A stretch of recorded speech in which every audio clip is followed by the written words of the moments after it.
Hi everyone, welcome back to Phoenix Awakened. I'm your host Jason. And I'm your host Alison. Welcome back everyone. We are here for another great show. So today we are going to be working on the importance of connecting to the heart. So this is Alison's idea, and she said, "You're going to do this show," and I went, "But you're the one that chose it." So she said, "But you're great with the heart." And it's like, yeah, maybe you get started and I can jump in. The only reason that I thought that Jason could start it because he is the person to go to when it comes about connecting to the heart, because he's actually shown me and so many other people what it's the importance of connecting to the heart and why it is so important, especially in today's day and age. I can only go from my own experience that as growing up, I have always been more of a head person, not necessarily a heart person. But I didn't realize, I just thought that I was connected to my heart. That was until I met Jason, and Jason being the person that he is, being the personal development teacher, I have learned a lot of things from him, from our life together, and also just on different levels as well. And also the importance of what it is to have a heart space, an open heart space, and the difference of knowing when you are connected to your heart and thinking that you're connected to your heart. So I went through a lot of stuff, and I remember there was one day in particular, I can't remember what we were watching, but we were watching something on YouTube, and all of a sudden I just had this massive pain in my chest, and it was so bad that I couldn't actually move. And this went on for a good few minutes. And Jason, being the healer that he is, couldn't really do much. He tried to help me, but in the end, he told me that actually it was my heart that was actually, because it was so closed for so long, that was the pain that I was feeling by opening it up and letting it go. I believed at that time you were going through a energetic heart expansion. Yeah. Learning to feel more and tap into more of your heart essence. And because you are very awesome with your mind, where I come from a place, I believe I came into this incarnation again with an open heart, because I'm such a big empath, and my heart picks up so much to a point where my heart is very intuitive. And if I listen closely enough, it will talk to me and give me a really big truth of what is real and what's not real. Yeah. Because the mind can really bullshit you. Yeah.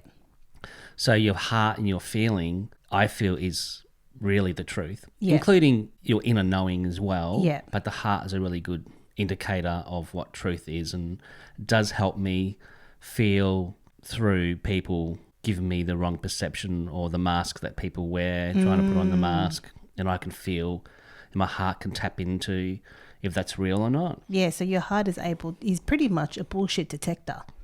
That's a good way of putting it, yeah. Yeah. Yeah, absolutely. So I thought this was really important only because of my own experience with connecting to my heart again. And I feel like it is really important that we do actually connect to our heart. That's not to say that the head is not important. We need both a balance between the heart and the head.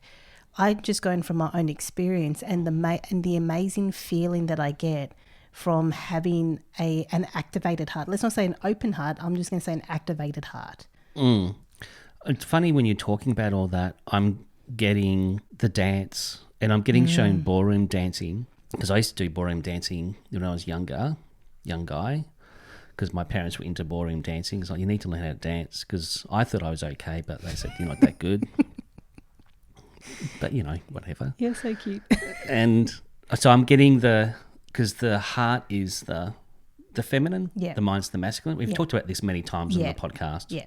And it's working with them together so they have a beautiful dance together, which is the communication, that beautiful connection where, including myself, most people will have a fight with their heart and mind. Yeah. Because the mind does carry an ego with it. Yeah. Where I feel like the heart really doesn't have an ego. Yeah. So that's where the fight is.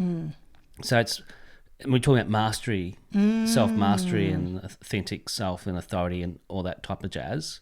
And then the other one we did. We need to learn to settle down the ego, come from more of a true heart space, because the mind is very important.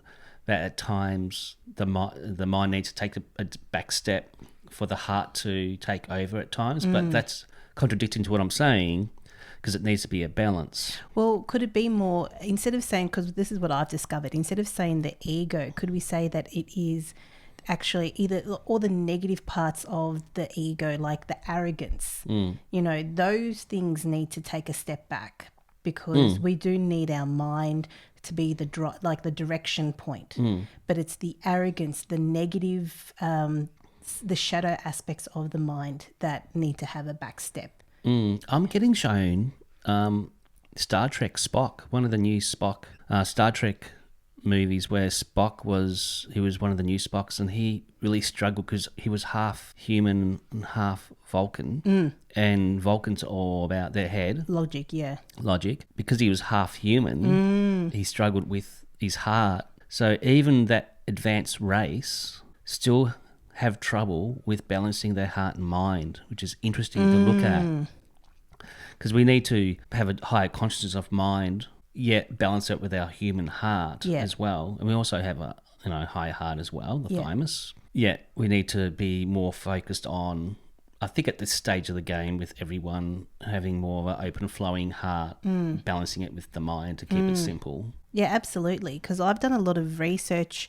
I was interested in the torus field. Is it the torus field? Yeah, torus field. Yeah, everything has a torus field around it. Yeah, I was really interested in the torus field, and I was actually doing research on the bioenergetic field of the human body. And I discovered that in one of the videos that I was watching on YouTube, that the heart is 500 times more powerful than the mind. Isn't that interesting? And that was recorded by the World Health Organization, apparently. Don't quote me on it, but that's what was in the video that I was watching on YouTube. 500 times stronger and more powerful than the mind. Mm-hmm. But you need both. You do need both. Yeah, so as we were discussing this before we started, I was getting, again, manifestation. Yeah. The feeling in the heart and the passion and the drive from the heart area is very, very important. Yeah. Because if you don't feel good and you feel blah, blah, and you can just use the mind, it just won't work that way. Yeah. So you really need that fire of the heart, that passion, in that 500 times stronger. That's pretty amazing. It's huge, isn't it? And the mind is I guess the rudder or the direction of where you would like to go or create within that moment. Yeah, that's how I see it. Yeah, the mind is the direction. So you were like wanting to go from point A to point B, whether it's north, south, east or west or whatever it is. And then, but the heart is the movement. It's like that, the emotion, the motion that carries you. You go, I want to go that direction. So the heart takes you in that direction. And one thing I've been working on for my whole life pretty much is that the perception of having a big open heart means that you're weak. People perceive women to be weaker because they're, nurturers, women not as strong, which is complete illusion. So that is, I just want to state to everyone, if you have a big open heart and you care, it doesn't mean that you're weak, either with being a male or female. It actually, to me, means that you're stronger. I agree, yeah. It's very important, especially being a healer. If I didn't have an open heart and cared, there's no way I could do a good job. Yeah, absolutely. So it's really massively important, especially doing that type of thing. Or any job really, service job, being a fireman or, a frontline worker, you need to have a care factor and some sort of open heart. Yeah, exactly. Caring nature about you, to wanting to, jump into fires and to save people. Yeah, that's exactly it. So it is really important to have a balance and to connect to the heart, because especially in what's happening around the world at the moment, it just feels like there is this disconnection, like separation from everyone, especially because it's so important as human beings, as us human beings, to connect with people, because our energy can grow and we feel more at home sometimes when connecting with people. Mind you, we can also have our energy grow when we're, on our own, but it's a different kind of connecting. Yeah, so I believe there's studies being done where a group of people have a really big, powerful field together compared to just one person. And isn't it interesting how there's been a massive amount of people being locked away from people, their families, their friends, which is also connected to the heart connection. And they're really working hard with different medical procedures to separate again from, isolating people. If you're not this way and that way, there's another separation, and that's the separation of the heart again. And then the battle of the mind comes in, and then the ego will fly through the door and say, well, I'm better than you because of this and that. So it's all, I feel at the moment, this whole thing that's happening around the globe is based around shutting down the heart and the feelings and us being connected as a people. Yet the silver lining is that there's a lot more people coming together and standing up together with truth, passion, conviction. And that is the beautiful thing about it. It's actually bringing us together Closer together, yeah. Where before, it's really interesting when you look at it, take yourself out of the picture and see it for what it is, even though there's a lot of separation going on around the world. But at the same time, on the other side of the coin, there's so much coming together. Yeah, absolutely. So even before this happened, there probably wasn't as much of a heart space, you could say. Like everyone had a heart space, but there wasn't as much of a big field of a heart space, where now it actually is bringing people, is forcing people to stand by each other, to come together. That's fantastic. To create that big heart space. And that's what's going to help change the world. Because I always believed as a young guy, say 12, 13, I still wanted to save the world, I'll be honest. I don't think that now. But I believe that if we all did a pure conscious heart activation and put out the right intention for the globe, we could shift it to a different way of being within a second. And I actually can feel that from my heart space as well. I actually, because I always want to cry. Every time I feel my heart, I always want to cry. So I wanted to cry just then as soon as you said that, because I could feel that. Yeah, it's something that's been a dream of mine for a very, very long time. I believe that we can change things for the positive in the flash of a blink of an eye, let's say. But we all need to be on the same page. Yeah, we do all need to be on the same page. And a lot of the stuff that we do encounter, not only physically, it also happens energetically as well. So a lot of the stuff that, like, fear is a big one that can separate you from your heart. And then you're so focused in the mind because you're so worried about it kicks in the fight and flight mode, that it takes you out of the heart space because you're only focused on how to escape whatever is going on in your reality. You were talking about the torus field before. Yeah. So there was a picture online where if you're feeling good and happy, the torus field is around your whole body, which is what it's meant to be. When you're in fear, it actually comes halfway up of your body, so it sort of closes itself down. And that's when your field is weak and not at its strongest. So anytime we're always feeling good and alive and we love what we're doing, our field is big and massive and magnificent. But as soon as we're in fear, feel separated, and all this I call bullshit playing out at the moment, it shuts down the field. Therefore shuts down your heart, shuts down your energy. So then you're not as powerful. Exactly. Which is part of the game, unfortunately. Exactly. That is part of the game. Because the best way, sometimes it is hard to step out of the fear, especially if you're not 100% sure why you have fear, because all of a sudden you might just feel it and you're not 100% sure what was triggered. Sometimes it's hard to get out or step away from the fear, but we got to remember, if you can, to step out of the fear as best as you can, to identify, okay, yep, I'm in a fearful situation, or I'm scared, or I'm worried, or I'm concerned. Step out of it as best as you can and do something that brings you joy in that moment, because then that will actually take you out of that fear, worried, concerned state. Yeah, doing something that will help neutralize also that lower fear. Yeah. Yeah, understanding of that. Unless you're being chased by a lion Yeah. that's about to eat you. Or a dinosaur. Or a dinosaur, that's a completely different story.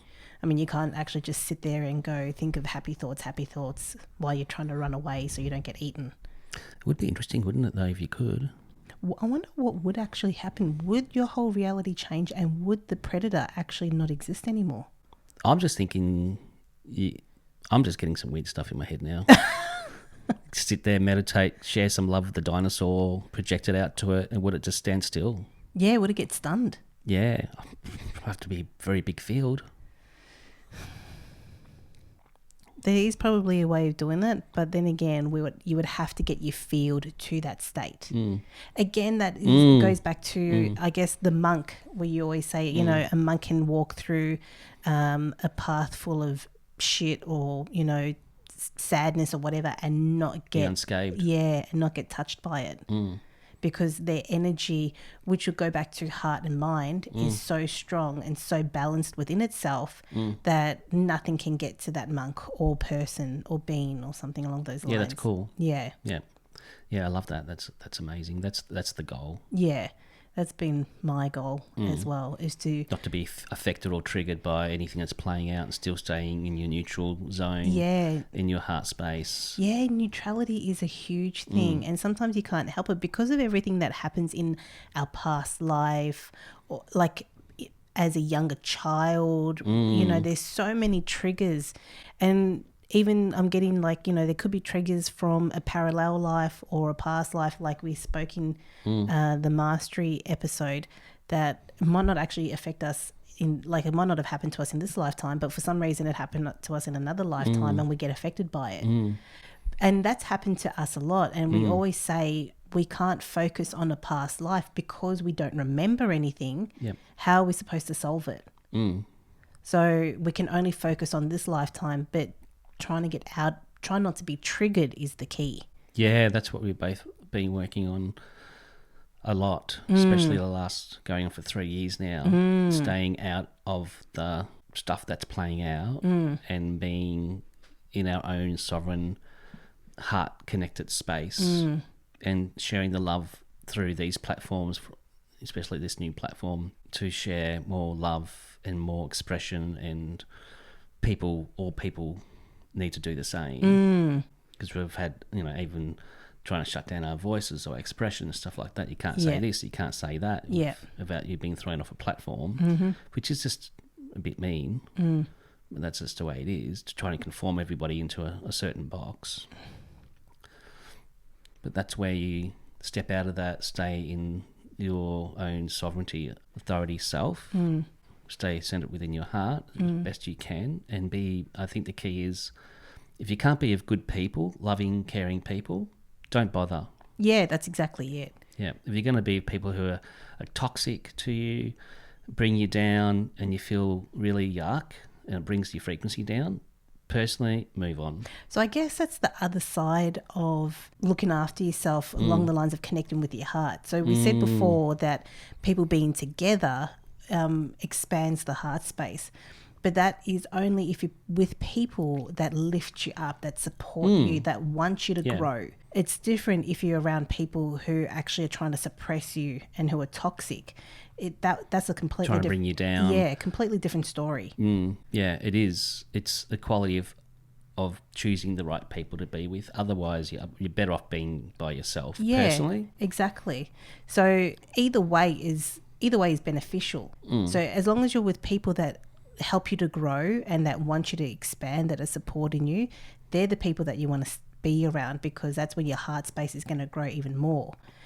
Your heart space can even grow even more again when you're by yourself too. Yeah, it just sort of depends on your environment. Yeah, I'm just moving on from a lower frequency of fear and sadness. I mean, we talk a lot about, going for a walk, or go to nature, or have a bath with some candles on, or make some nice dinner for yourself or for your family. Just keep yourself as much as you can into the love bubble, or the bubble of peace and harmony. And because you want to keep your field as strong as possible. Yeah. And also with a strong heart and a strong vibrational field, auric field, you're very unlikely to get sick because it boosts the immune system. So negative thoughts and negative feelings after a long period of time will bring down your protection with your immune system. Yep. So if you can rectify that, then your immune system will amplify itself again, where it can fight off pathogens and disease and viruses, for example. So it's quite a big, it's an interesting topic because I wasn't thinking about any of this until we started discussing this. It's quite important, quite big for this day of age of what we really need to focus on more on. Yeah, absolutely. Well done to you. Ah, thanks. So it's really important for us to connect with our hearts again and then connect with our mind and our heart at the same time. And sometimes it can be really hard for people to do that. What would be, again, as a teacher, what would be your suggestion on how people can get a kickstart in that direction? Meditating would be a good one. Calm the mind. Visualize yourself going to your heart, seeing if you can find out if there's any traumas there that need to be released and cleared. Put a rose quartz, anything to do with pink rose quartz or crystals to do with the heart will help as well. Being kind to yourself. That's a big one. Don't be too hard on yourself because we know we're not perfect. Well, we're perfect in many ways. You know what I mean. That's everyone. a big one because I'm very hard on myself a lot. Yeah, if you're going to be a perfectionist, which we both are on different levels, just be kind to yourself when it comes to that. Yeah.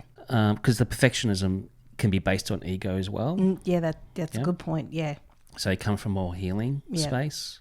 So this is what we're doing today. This is coming from a heart space. Yeah, this is coming from a healing heart space so that we can heal from this as well. Yeah, well, for you, it's a really big healing journey. Yes. To be allowed to express your thoughts and your heart and just express. Yeah. My intention for this is to put this out far and wide to the world to help people maybe awaken, yes, but something in them go, yes, okay. It's like a click, like a light bulb moment or something. It doesn't have to be big. No. Just like something we've said, something even silly we said, a different perception, people will go, oh, just some food for thought. Yeah, exactly. Because not everything we're saying people will perceive as truth or might find that it's all nonsense.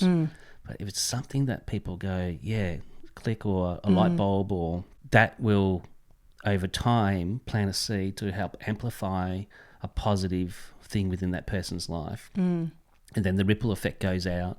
I think you had a picture on Facebook where there was a group of people, it was a cartoon, and one person was smiling and it was yes, I think becoming infectious. Yeah, that's right. It was a group of people that looked kind of shady or shadowed out or something along those not lines. happy campers. Yeah, they weren't happy. And then there's one person, he was like glowing, full of light, big smile on his face, and he came and he just stood in the middle of the group and everyone just, stood away from him, not very happy. But as he stood there, all of a sudden, his light and infectious joy and smile just caught on to everyone else. And the ones that were closest to him, you could see them all of a sudden starting to smile. And then as they were smiling, that caught on to the people next to them, and they were smiling, and it just went on and on and on until everyone was smiling in the group.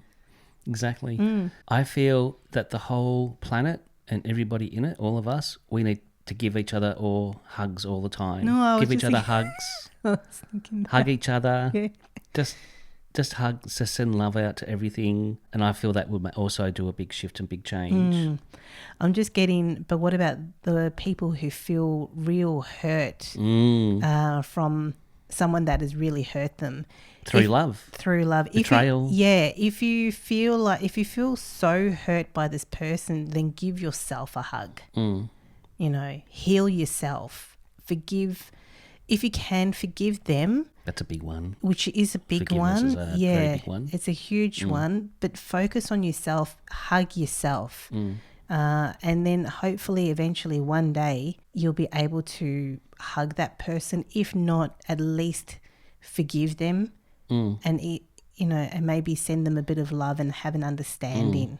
But yeah, there are people out there that might say, well, hold on, they've hurt me so badly. How can I forgive them? And we're both being in that arena. Yeah, absolutely. And it's taking us personally, because we've got both different situations that we've had play out, to let go and forgive and just move forward, because that party wants to not do that, wants to hold on to that. Yeah, that's like staying in that, living that cycle over and over again. The loop. Yeah. Yeah.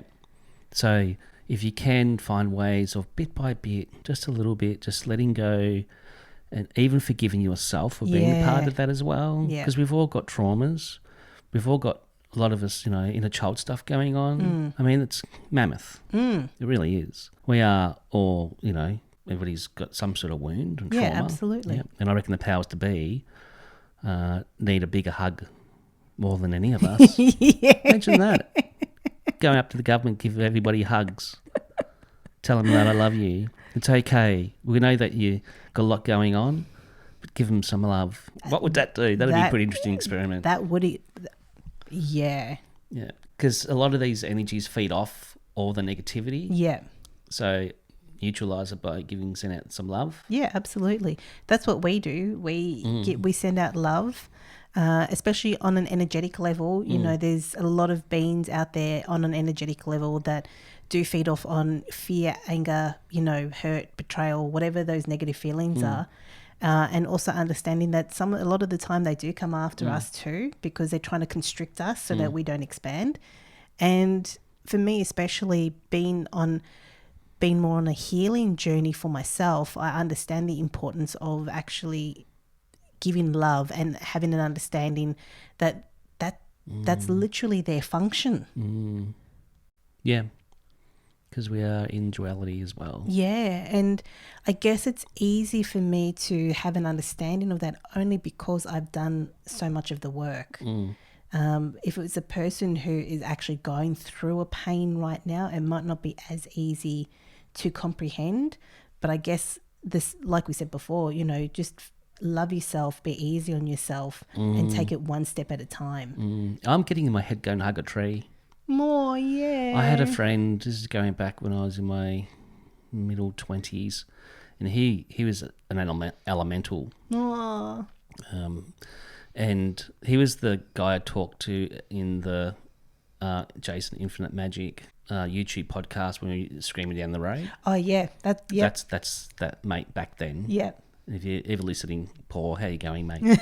And he goes, we're going to the city, we're going to the park, we're going to hug trees all night. I'm like, okay. No pub. No, we're going to go hug trees all night. I love it how you gone, no pub. I'm an Aussie, mate. I like to have a beer occasionally. And we hugged trees all night. Wow. And he taught me about nature and the energy of trees and the ant kingdom. We'd walk in the park together or walk somewhere in the forest, and he would go, oh, look at these ants. Let's see what they're doing. And they're going through their life and so in tune to nature. It was so magical.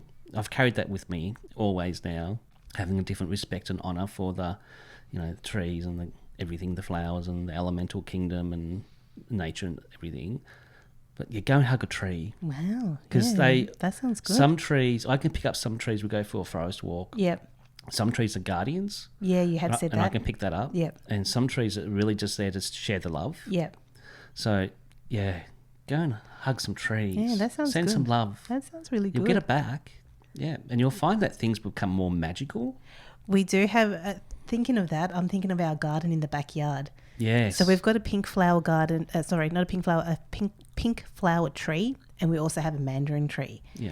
And we've been in the place that we are now for a couple of years now, and that mandarin tree has just completely sprouted. Yeah, because we've been sending it love. Yeah. Every time we go look at it, when we first got there, it wasn't doing much, and now there's just so many mandarins. The gardens have become Jurassic Park. Not Jurassic Park in a way that we still keep it, we still mow it. No, but and I'm stuff talking about like everything's grown really, in 2 years, everything's grown so big and so luscious, and the flowers are so phenomenal and amazing. And that's because of the love. Yeah, because it's frequency. The love frequency. So yeah, hugging a tree sounds pretty cool. Yeah, go and with your garden, send it some love and do appreciation and gratitude to the garden. And if you're doing fruit and veggie at home and you're growing that, and if your gardens, throw some crystals in there, fill them with love, and just give it love and respect and appreciation to the gardens and your veggies and your gardens. You'll be amazed. And you'll get that back. Because that's going to be running in your food. Yes, it would. Yeah, so you go and they say that you can set up 4 crystals in if you've got like a veggie garden, set up 4 crystals on each corner, meditate for 10 minutes every day, just sharing love and appreciation. Yeah. Yeah, so going on to the whole heart space being, again, connecting with the heart space, we did an episode on the bee beans. Yes. And it was really interesting, again, how the guy that you did a paint job for, how much he cared for his bees, his girls. And you can just completely tell the difference between the 2 different waxes. Yeah, because one's full of love. Yeah, and one just feels like they just keep producing all the time, which is... enslaved bees. Which is not actually a really good thing to do. But it's just amazing, again, the heart space. Yeah, it's all connected to the heart again. Yeah, everything. Being appreciative, being in harmony, sharing the love. You get that back, because we're talking about another podcast where, the game or the matrix reflects back. Yeah, that's exactly who you are and what intention and how you're feeling and what you're thinking reflects back. Yeah. So a lot of the stuff that we talk about does actually have like an understanding of the importance of having a heart space. A lot of the things that we do talk about, like the one that we just spoke about, the authority, mastery, self requires a heart space. Everything that we have or that we talk about, I've just realised, requires a balance of mind and heart. We need to get back to that more and more, people. Yeah. Even I'm getting the child. The child has that heart space, that mind and heart. Yeah, absolutely. You're right. Absolutely. This is when we grow up and all of a sudden we forget our childlike nature. All in the mind. Yeah. Working for the mind. Absolutely. Wow, I'm a bit fascinated and overwhelmed by what an important little show we're doing on our podcast on YouTube. It's really amazing. It's just, I'm gobsmacked at how, I was always gobsmacked at how amazing and important the heart is. I'm just realising now how important it is. So if you find this and you're not feeling that great and you want to top up of some love, listen to this podcast. And we send you so much love and give you so much hugs. Yep. And if you're watching, I'm going to draw a love heart for you guys and it's give you love. Okay, so I think we're going to finish up there. It's gone so quickly. It has. It's gone really quickly. Yeah. So thank you everyone for tuning in. Thank you again. Send you so much love, appreciation and blessings to you all. And we will catch you in the next one. Catch you in the next one, and just sending lots of love to everyone. Sending you lots of love and healing. We love you all very much. Please take care of yourselves. Yeah, absolutely. And we'll catch you in the next one. Catch you in the next one. Bye. Bye.